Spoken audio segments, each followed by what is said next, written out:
Hello, my name is Macho Man Jefferson, and you're listening to the very first Bing Zang Zoom podcast. Thanks for listening, baby.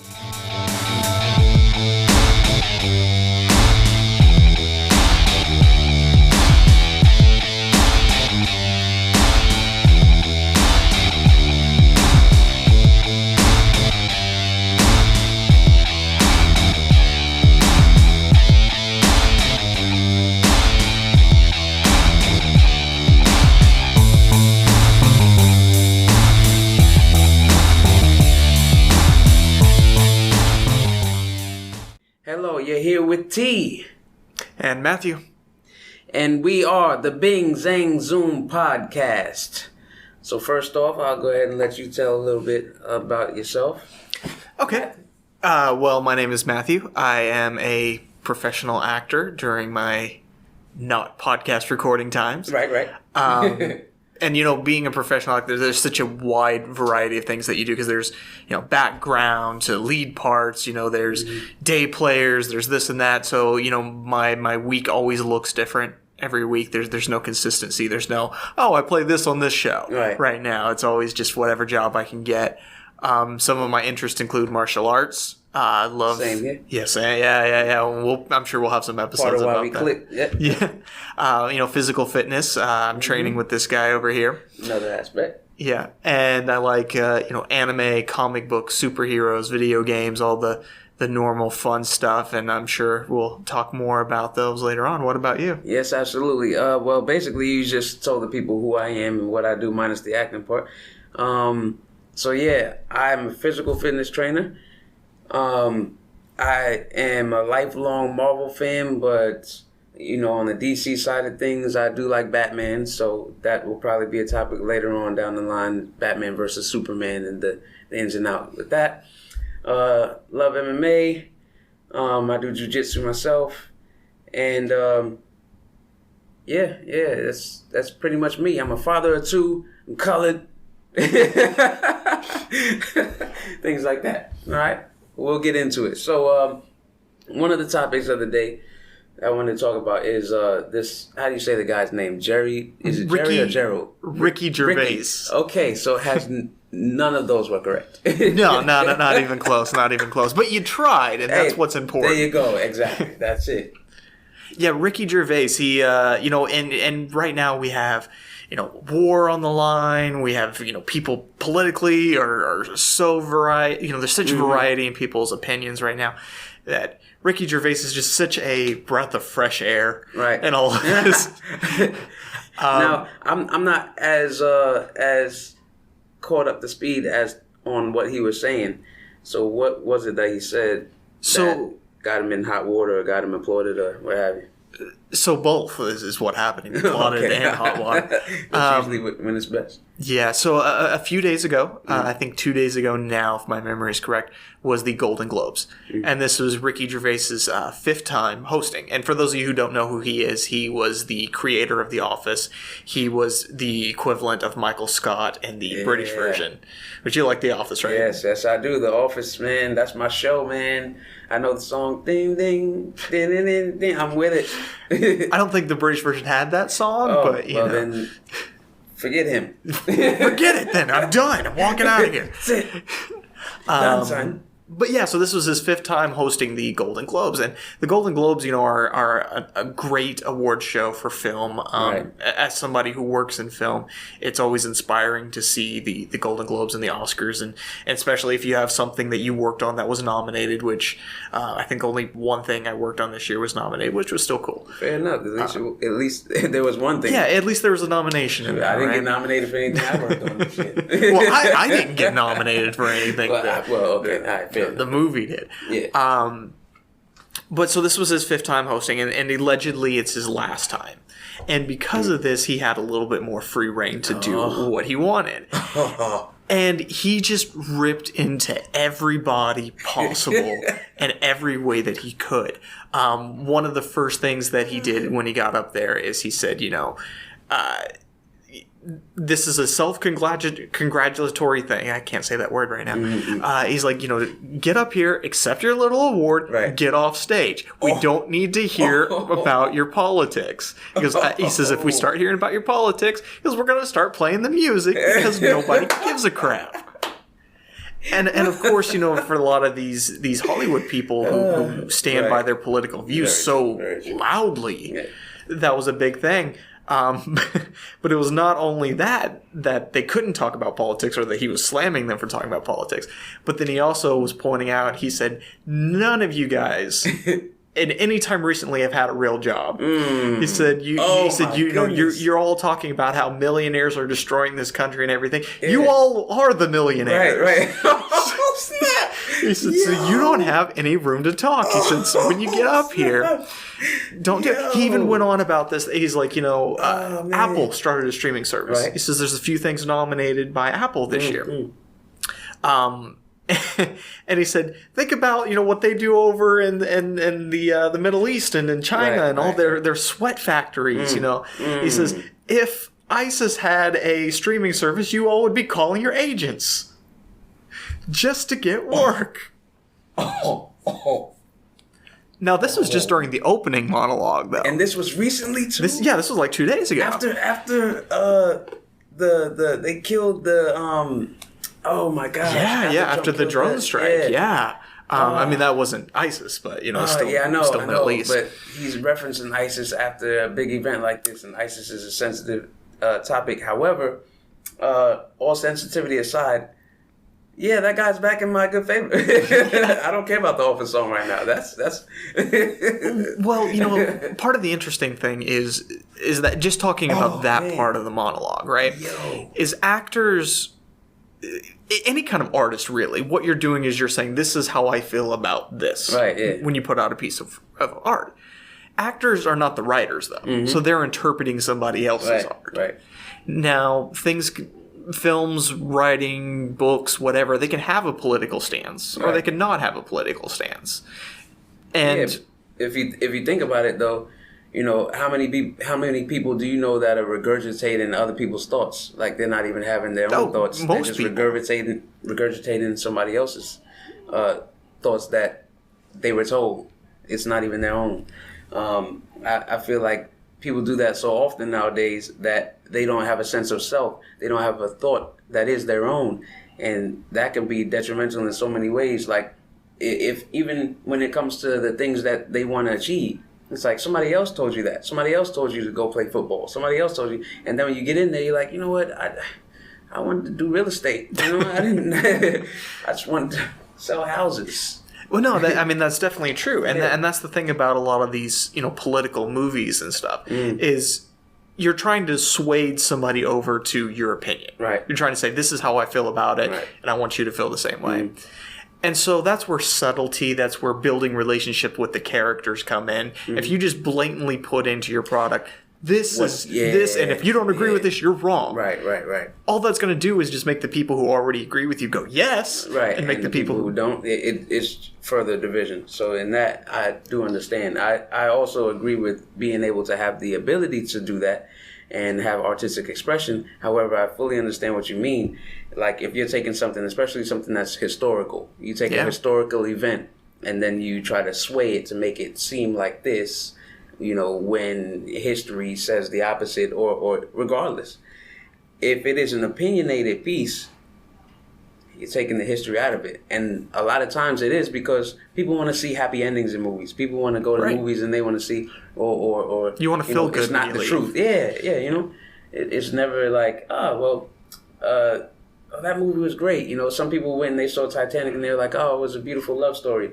Jack drowned. He's dead. He could have fit on the door. Come on now. Move over, lady. But the problem with these Hollywood elite people, when they're giving their acceptance speeches and giving their political views in there, is they're automatically shutting down the conversation. Because now nobody's going to go see their movie. Definitely. That disagrees with the point already. Yeah. Right? If you're preaching to people, they're just going to shut their ears and go, la, la, la, la. Yeah. Where they could have gone and seen the movie and maybe had their opinion changed. Well, who's going to see the global warming part 2? You want to see that film? Global warming coming to a theaters near you. That's just called We All Die. That's the tagline on it. And mind you, I'm with a lot of stuff that they're saying. It's just that this particular platform, thank the people. This is your time to thank the people who you were working with. Thank the people who normally don't get recognized. In this, everybody gets up there, they thank God, and then they go right into their spiel about, whatever it is, whatever party that they align themselves with, or whatever the case. And I can agree with what you're saying, but just say, hey, that's what you have social media for. Like, blow it up on there and use this platform, this 30 seconds or however much that you have to raise your award and stuff like that. Use that for, I know a lot of people are watching, but use it for the people who normally don't get as much shine. In my view, anyways. Yeah.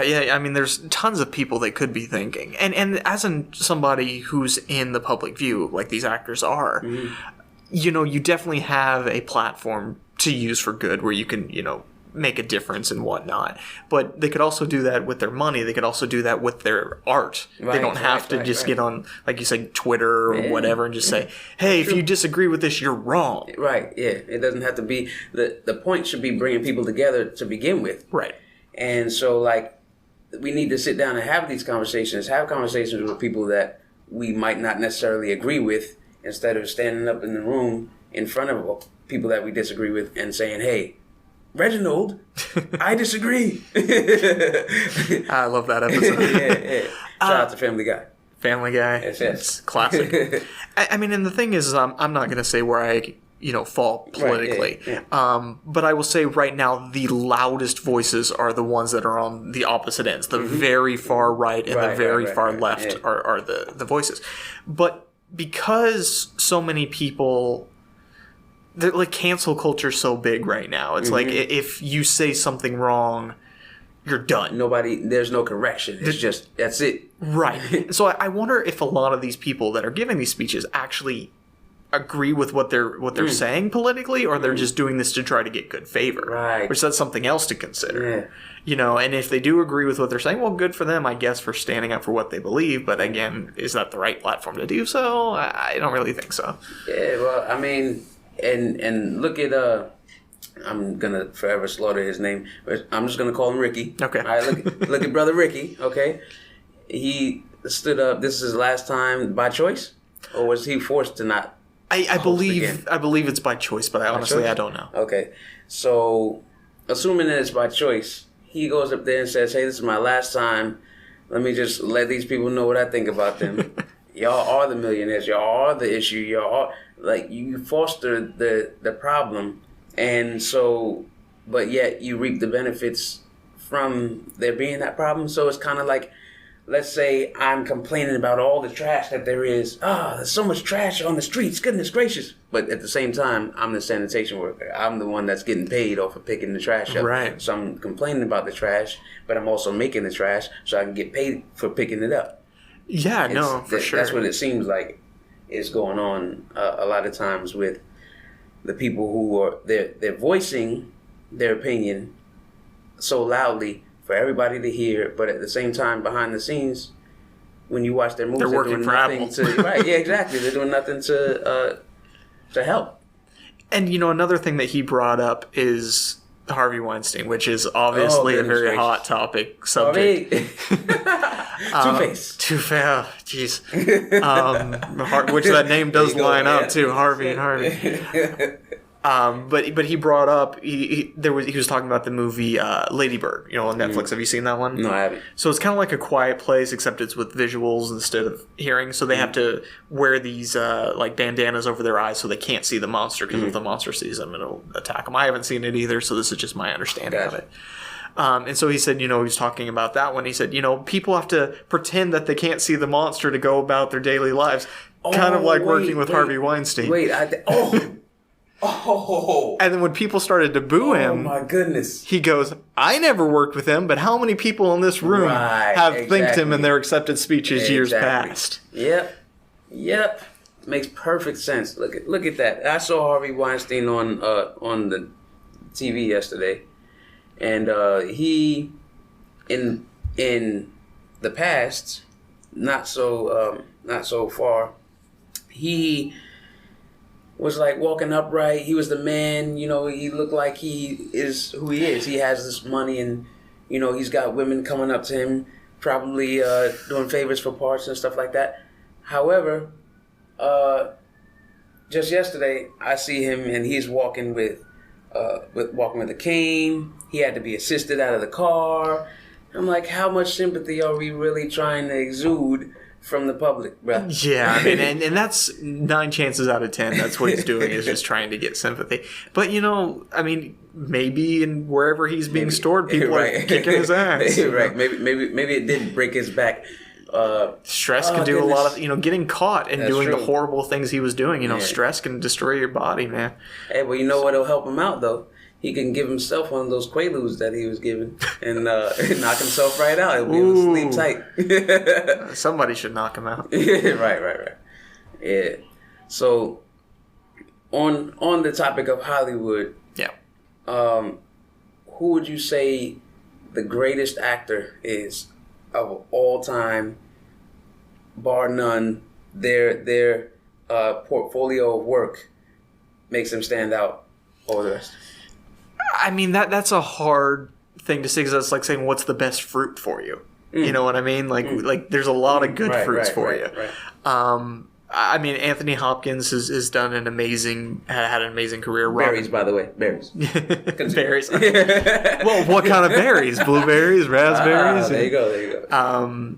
But yeah, I mean, you know, there's so many. Like I said, Anthony Hopkins is the first one that came to mind. Robin Williams, you know, Leonardo DiCaprio, Leo Dio, Brad Pitt, you know, is starting to get a little up there in his career, but he's had an amazing career. I mean, there are so many people, and it depends, you know, do you like comedy? Do you like drama? You know, and then there are so many actors that we don't even know because they work primarily in Asia or other countries. Donnie Yen. You know, like I've never seen a Donnie Yen movie that I didn't absolutely love, but most people don't even know who he is because he makes most of his movies in China. I feel like Will Smith was definitely working his way up there, and then a couple movies that he made recently. You know, the one with his son, Gemini Man. Yeah, he's knocked himself YouTube down. Rewind. Notches. It was YouTube Rewind that really destroyed him. Yo, it's Rewind time. Good old Big Willie style. Shout out to Will Smith. I love Will Smith. You know, though. he's a actor. cool guy. I just feel like sometimes he don't read the script all the way. and one of the things I really like about Will Smith, like I said, I do a variety in my acting. Sometimes I get bigger parts, sometimes I get smaller parts. But I do a lot of background work. And a lot of actors, once they start getting speaking roles, will not do background because they're afraid that they'll get stuck as well, we know that guy's a background actor, right? I never had that because I'm like, I would rather work than not. So I'll do background work if that's what it takes. And I've worked on so many things as background where you're just treated terribly. You're the bottom of the row. You know, they'll come out and yell at you about whatever. I have hours of stories about stuff like that. But I didn't work on anything with Will Smith, but I know a lot of people who did, and they said Will Smith will always come up to, maybe not everybody individually, but come up to the break room and stuff and walk in and be like, you know, thank you all for being here. We couldn't make the movie without you. You're part of this vision. You're just as much of this as I am, which is obviously not true. They're not as much of it as he is. But it's nice to be appreciated. Is Will Smith. Yeah, you know? Yeah. Only one person is Will Smith, right? But it's nice to be appreciated, even if it's, you know, just a few words that can make all the difference, right? Very true. And then he probably remembers his come up as well. Yeah. You know, I don't know too much about, you know, him getting into acting and stuff like that, but I just know that he made leaps and bounds after The Fresh Prince. It was, you know, I heard recently that he was who they picked to play Neo in Matrix, and he turned it down to play the guy in the character in Wild Wild West. Yeah, and Sean Connery was actually originally supposed to be the mentor, Morpheus, I think his name is. What? Yeah, but he also turned it down. I I guess maybe he didn't want his voice to be on. Maybe red pill or blue pill? The red pill. No, he said he turned it down because he didn't understand it. He goes, I didn't understand it. Then they offered him Gandalf in Lord of the Rings, and he turned it down because he said, I don't understand it. Come on, man. So after both of those blew up, he's like, the next movie that I don't understand, I'm taking. And it got League of Extraordinary Gentlemen. All right. So clearly that didn't pay off in his favor. But I could definitely see, like that was right for him. But I could see him playing some of the other people. Going back to the Matrix for a second, like, first of all, I remember watching a news story. I forget the lady's name. It was on UPN, and she did she used to judge the movies and stuff, right? Mm-hmm. And so she gave the Matrix like a very low score out of 10, I believe it was, and told people not to go see it. It's just a stupid sci-fi movie. Right. And I was like, yo, she has no clue what she's talking about. She's out of touch. And like, that movie changed a lot, almost to a fault, in terms of how movies were produced, because after the Matrix, everybody started using the Matrix 360 cameras and stuff like that. The CG and innovative CG. Yeah. And so, like, the downside to me for that was when they showed how it was done, that kind of took away from the illusion. When they showed the making of the Matrix, I believe it was called, that was kind of like, come on, man, don't show us, the regular people who are never going to pick up a camera, how it's done. Save that for the people who are in film school and stuff, Sure. That was my opinion anyways. Well, I mean, when it comes to The Matrix, so many people, like you said, it's just a sci-fi movie. It's just whatever. I used to go to church when I was younger, and I remember the preacher wasn't somebody I particularly looked up to. Right. But once in a while, he would get the rights to play movies, and then he'd talk about how those movies related to God. And most of the time, the answer was they don't. But sometimes they did, right? And so he brought in The Matrix, and so everybody in the church was like, "Oh, this is going to be because it's downplaying God because it's all automatically think, But no, he was actually quite the opposite. He's like, well, Morpheus could be God, right. Neo could be Jesus. And was talking about, he's like, the Matrix is the real world. This could be, heaven. He says, that you look at the last book in the Bible, which name escapes me at the moment, but where the fight against the dragon and all that, and kind of brought this in, and it was like, that's a deeper look into this movie than most people look at it. They just say, oh, people in leather fighting over hacking abilities.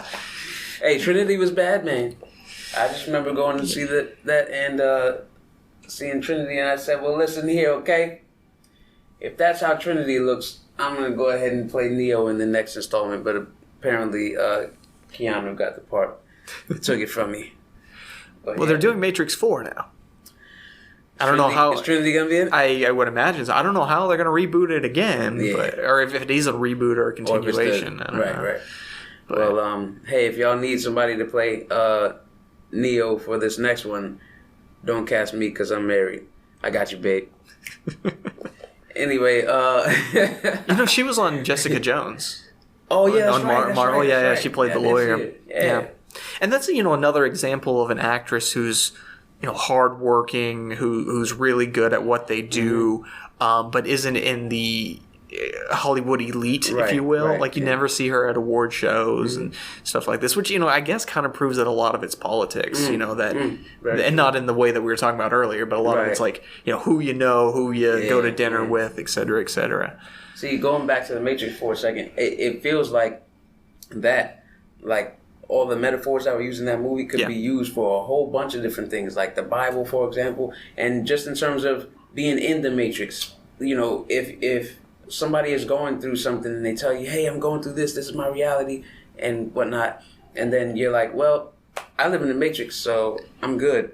You kind of don't allow yourself to understand another person's point of view simply because your point of view is based upon what you know, which is the Matrix, but you don't allow yourself to open the doors up to the possibility that some people do not live in the Matrix, and that can be detrimental overall in terms of everybody coming together as a whole. Well, in this day and age, too, there's so much information coming at us from the internet and news sources and books. And what you can find, too. Yeah, and what you can find, right? And the thing is, you can find anything out there that supports your point of view. Very true. Whether it's factual or not. You can find, like, let's say you're an anti-vaxxer. If you Google that stuff, you're going to find, enough evidence, quote unquote, to support that. Right. So it's so weird that, in a way, we do live in the Matrix right now because, whether we actually do or not, who knows? But in that way, we do live in the Matrix because it's like, what information is real, what is not. What you view as real, I might not view as real, and we can sit and have a debate over something for hours, but neither one of us be able to prove it. Or to be correct. So the facts really are just general things that people agree upon. Yeah. If you agree that the Matrix is all that there is, and that's that, then hey, this is it. Whereas, if we went to a mental institution, for example, and had conversations with some people, we might come out with a different perspective. Well, and it's interesting too. Do you watch Rick and Morty ever? I know you got kids, so you got to be careful with what you watch. Man, I put that show on one time when they were still awake, and I had to shut everything down. But I watched a couple of episodes, but I don't know really who's who and what it's all about. There's a lot of movement for me, and I was half asleep, so I didn't. No, that's fair. I mean, Rick and Morty is one of the best shows with one of the worst fan bases ever. But people talk about like, oh, you have to be so smart to understand Rick and Morty. No, you don't. Yeah. But I will say, in the subject of the Matrix, there's one episode where they go to an arcade, and Morty puts on this helmet. And it's a virtual reality game, and he lives an entire life. And the point of the game is to see how long you live. Right. And so when he's taken out of the game, he's like, where are my wife and kids? It's like all kind of messed up. And you think about something like that, it's like, what are the actual chances that we're in quote unquote base reality right now? Maybe we're somebody else playing a video game, maybe we're this, maybe we're that. But the fact is what we think of as heaven, like I said in the Matrix, could just be a more base form of reality than what we're in right now. Now, not necessarily, but I'm saying it's an interesting thing to stop and think about for a second. Well, it would be nice if I had like 3 lives, that would be pretty cool. But then again, who says you don't? Right? Does Super Mario know when he dies? Like if he's not gonna come back or something like that? Yeah. I mean, maybe when we go through something that we're like, man, that probably should have killed me. It actually did. That was one life. Yeah, that was actually one of my favorite games growing up as a kid because Nintendo was life back then, and just games in general. We used to have people come over to our house and play games, almost to the point where I was like, look, I was thinking, my little Harlem Hustler side. I said, look, here's what we could do. We have people come in, they want to play games. We have all the games. We charge them 25 cents a game. Let's run this like an arcade. My older brother looked at me like I was stupid. I left it alone. See, we could have been millionaires by now. Could have actually opened up an arcade. There you go. That's it. They're opening up arcades right now. There's some downtown. They're opening up arcades right now and bringing them back like there's something new. Right. I mean, and they have things like video game lounges and stuff like that, where instead of paying by the game, you pay by the half an hour or the hour. The time frame. Which, I mean, makes sense. And, anymore, like with the PlayStation 5 getting, who wants to go and buy another system? Come on, man. I want most of the games. Right, but I don't want to pay, $500 for another system that I'll have to pay $500 again in 5 years. Once these prices keep going up, the more they keep going up, the more people are going to just start to play outside again because, hey, how much is your game console? Oh, it's $1,000. Well, I'm going to go pick up a stick and hit a freaking bottle cap across a field. And people are wondering why mobile gaming is picking up so much. Yeah. You can play You whenever. Play on the go whenever you need to. Exactly. You can pick back up where you left off. Yeah, it's super cheap in comparison. Right. As long as you're not like one of these people who invest hardcore. like $500 into some people like super a cheap. Jewel game. Do you know what game I'm playing? Speaking of which, Marvel Future Fight, that's been my addiction as of late as far as mobile gaming. No, I have not put any funds into it, but it is still an addictive game Probably gonna play it as soon as we get done here, and after I'm done driving though. Gotta stay safe. Drive safe out there, yo. Yeah, jeez. Yeah, I've been playing the Kingdom Hearts. I think it's called Kingdom Hearts Union Cross. Because I'm a big fan of that franchise, and this does story-wise tie into the franchise. I've dumped a little bit of money into it, but nothing crazy. I use Google Rewards, so I get like $10 a month off of that. And, so it's kind of free money coming to me anyway that I just dump back into the game. Right.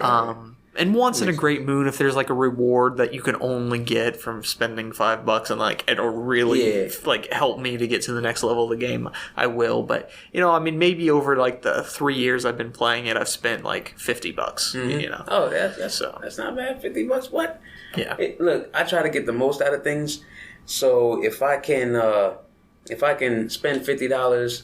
Play a game for 3 years, that's excellent. Yeah, right. I mean, I play every day because you get daily login value. So maybe it might only be for like 2 minutes, but I log in every day. So again, that amount of value is pretty damn good. Definitely.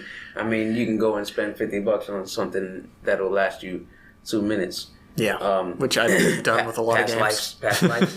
$50 in an alley somewhere. Alright, so well, it's also interesting the way video games and the internet's affecting the collector's market.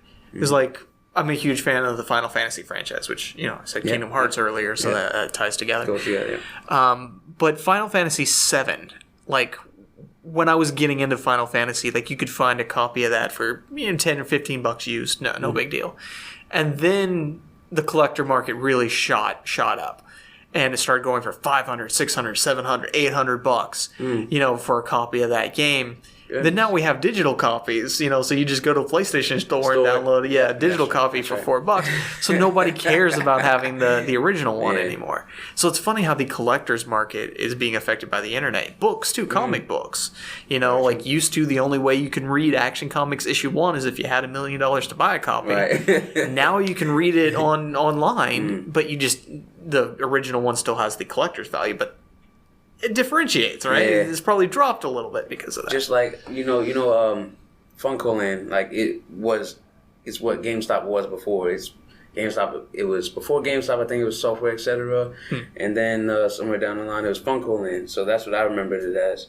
And I remember they used to give out these sheets that had different games on it, and you could see what the prices of the games were, stuff like that. Kind of like when you go in the supermarket, you get the little thing with all the prices on it, right? So, the most expensive game, and mind you, this is probably about 99 or something like that. The most expensive game was a Nintendo game, and it was a $70 game. It was Dragon Balls. Now, I don't know if it was related to Dragon Ball Z, but I just know that it was Dragon Balls, and it was expensivo, $70.99. This is when PlayStation games were $40. Right, it's probably an import or something. Yeah, it was. Yeah. So that had a lot to do with it. But still, if you wanted Dragon Balls, ladies and gentlemen, you had to pay $70. So was that Funko Land? Was that Funko Pop, the company that makes the little figures now? Maybe. Well, game. I don't know. Is it F? It was FUNCO. Okay. No. This is FUNKO. Funko. Oh, okay. I got you. Nah, so it's probably not the same. I don't think. Talking about collector's value, those are also something that people go crazy. Like Beanie Babies back in the day. Now people want those Funko Pops for crazy amounts of money. Little what was that thing? The little digital baby. Oh, thing? Tamagotchi. Yeah, Tamagotchi. Yeah. Yeah, those were fun. Do you have any Funko Pops? Do you collect Funkos? I have one. Somebody gave it to me. It's a Batman one. Nice. And at first I was like, "What is this?" I was like, "Oh snap, that's Batman." That's sitting right there next to the PlayStation. Yeah, I mean they're scientifically designed to be cute. They got the big heads, and the big eyes, and everything. But I think that's the only one that I'm really gonna get. I'm not too big on collecting things that I'm not vastly interested in, and or greatly interested in. And but that one right there, I can't understand why people, see them on shelves. When I walk by and my kids see them, I'm like, let's what's over here? What's in this aisle? Well, I mean, they're like I said, they're addictive because they're so cute and stuff. I've got, I don't know, maybe 10 or something. I don't go crazy. I know people who have like their entire apartment walls are lined with Funko Pops. But I grew up in a military family, and so we moved around a lot, and I kind of continued that into my adult years. And so I lived in the greater Seattle area for a while. And when I started to get into Funkos, because I was like, yeah, they're cute, but like, who wants to, like, what are you going to do with it? You're not going to play with it, Do you open it up? Yeah, like what happens? Things don't fight each other. But I found out that the company was actually from Everett, Washington, which was less than an hour from where I lived. And they had this big... I guess there's their headquarters, really, and you can go in, and they've got like gigantic ones, and they've got this and that. Yeah, it's really cool. And so I went and I looked around, and I'm like, oh, this is really awesome. So I went back and I was watching like these documentaries about Funko and stuff, and they were just this little company started out of a garage who wanted to make originally bobbleheads, and so they asked Bob's Big Boys if they could make a bobblehead for them.